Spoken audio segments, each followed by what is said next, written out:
I remember sitting at a coffee shop a few years ago, watching my investment account drop like a rock. The market was crashing, and I had just moved my money out of an ETF into something safer because a friend said ETFs were risky in downturns. I thought I was being smart, but the so-called safe investment? It fell too. And worse, I missed the rebound. Disclaimer: this video is for educational purposes only and not financial advice. Investing involves risk, including loss of principal. Past performance does not guarantee future results. That moment stuck with me, not just because I lost money, but because I realized something deeper. I didn't actually understand what I was invested in. See, ETFs seem too good to be true. You buy one thing and boom, you own hundreds of companies. Fees are tiny, diversification is automatic. Even Warren Buffett recommends them. And yet, a part of us still wonders, if they're so great, what's the catch? Because nothing's ever really that simple, right? And if you've ever had that thought, you're not alone. Whether you're planning for retirement, building long-term wealth, or just trying not to make a mistake that costs you years of progress, this question matters. So today, we're going to break it all down. The promises, the fears, the 5 biggest myths about ETFs, and whether any of them are actually true. And somewhere in the middle of this video, I'll show you the real catch. It's not what you think, but it might be the thing that saves you years of frustration. Let's start simple. An ETF is just a basket. Imagine a grocery basket, but instead of apples and oranges, it's filled with stocks. Dozens, sometimes hundreds, all inside one single thing you can buy, just like a regular stock. So when you buy one ETF, you're not betting on just one company.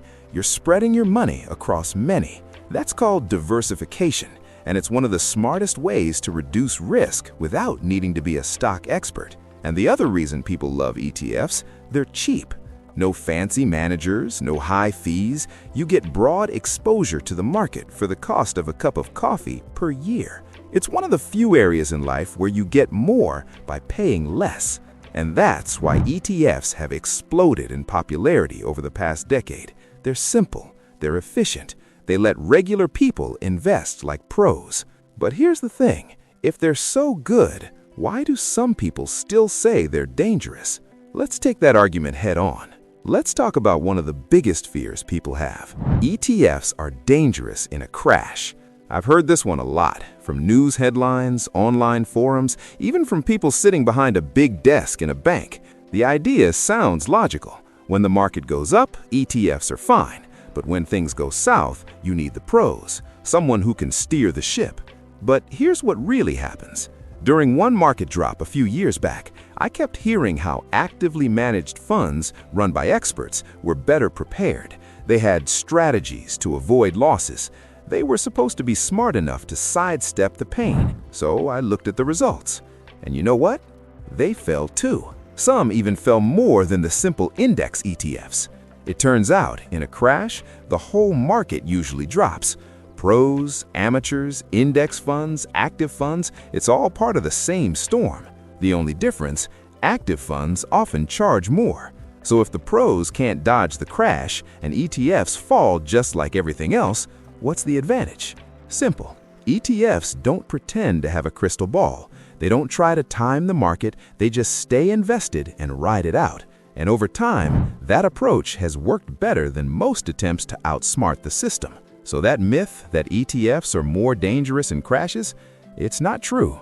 The market itself is risky.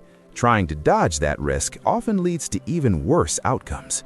But that brings us to another myth, and this one hits a little deeper. ETFs only give you average returns, and average is bad. Nobody likes the word average, right? We want to be above average, do better than the crowd, stand out. But here's the trick in that statement. Yes, ETFs give you the market's average return, but that's not the same as the return of the average investor. And here's why that matters. Studies have shown that over time, index funds, those simple, low-cost ETFs, beat around 90% of active funds. That means they outperform most of the professionals who are paid to do better. How is that possible? It's not because those pros are lazy or dumb. It's because people, Yes, even experts make emotional decisions. They chase the hottest stock. They panic during drops. They trade too often, and they rack up fees along the way. And regular investors? We're no different. We buy high when everyone's excited. We sell low when we're scared.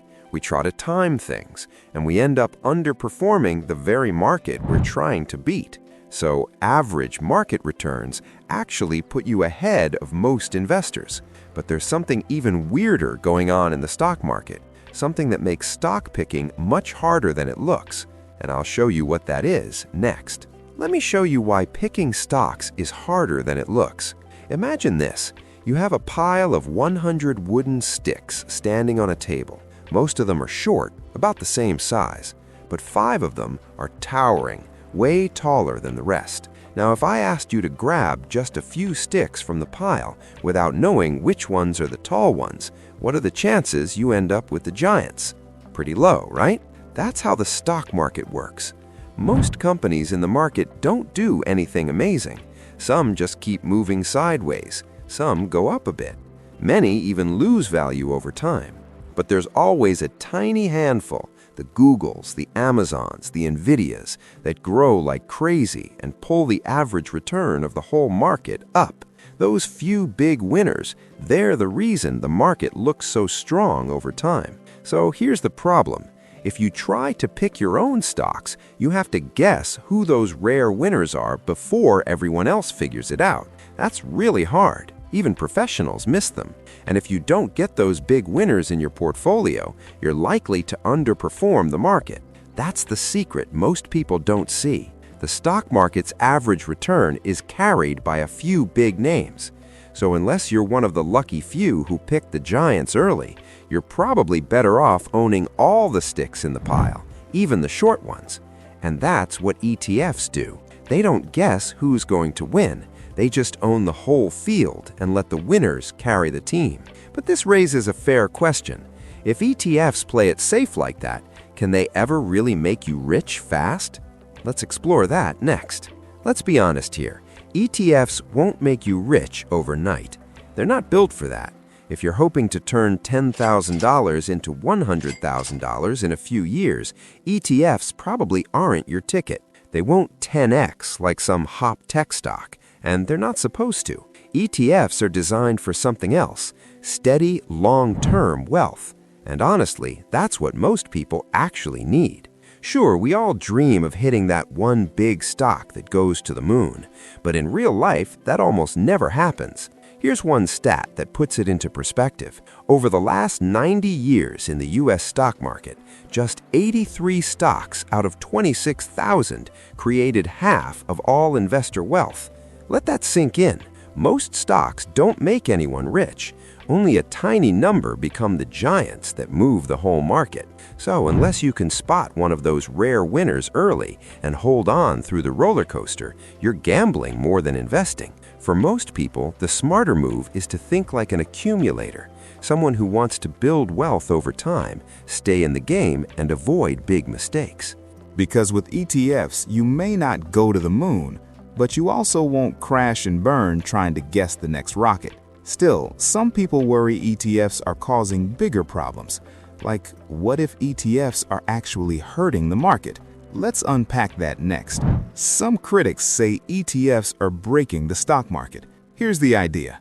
When you buy individual stocks, you're making a decision. You look at the company, its numbers, maybe even its future. That helps set the price of the stock through supply and demand. But when people just throw money into ETFs, they're buying everything without looking.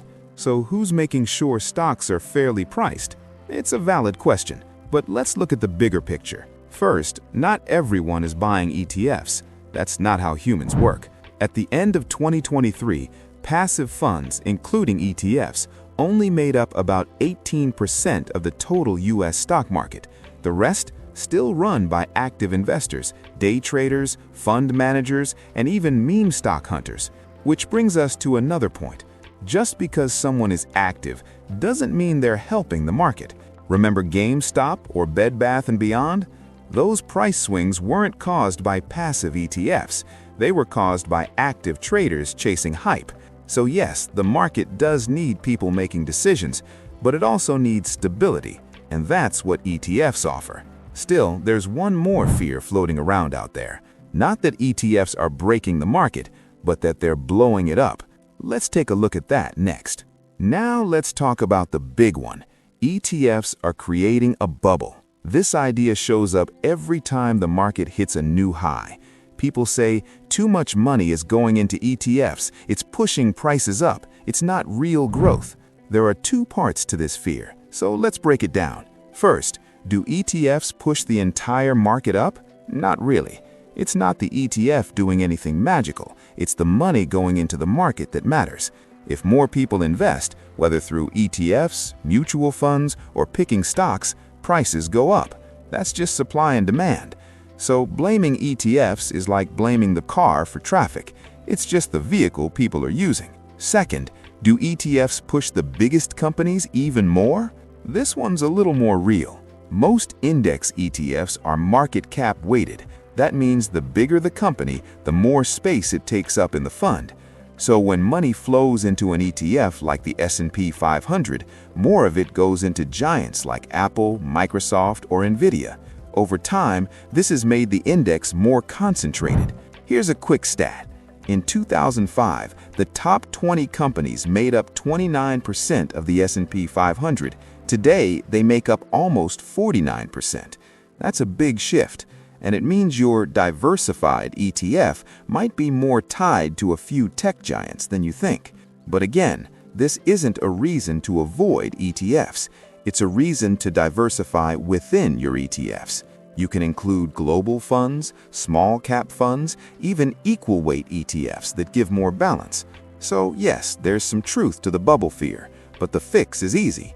Don't put all your eggs in one basket, even if that basket is the S&P 500. Now, we've covered a lot of myths. Some were half true. Most fell apart under pressure. But there's still one important question left. If ETFs aren't the problem, what is? What's the real catch? Let's finish strong. So, what's the real catch? It's not the ETFs. It's us. It's how we react when the market drops. It's the urge to sell when we're scared, or to chase the next hot thing when we're bored. It's our habits, our emotions, and the stories we tell ourselves about money. That's the part most people miss. The real challenge isn't choosing the perfect ETF. It's sticking with a good one through good times and bad. If you're an accumulator in your 20s, 30s, or 40s, your job is simple. Keep buying, don't panic, let time and compounding do the heavy lifting. If you're a planner, you want a system. Stick with low fees, clear goals, stay consistent. That's how real wealth grows. And if you're a retiree or getting close, your focus is managing risk. That means the right mix of assets and a smart withdrawal plan.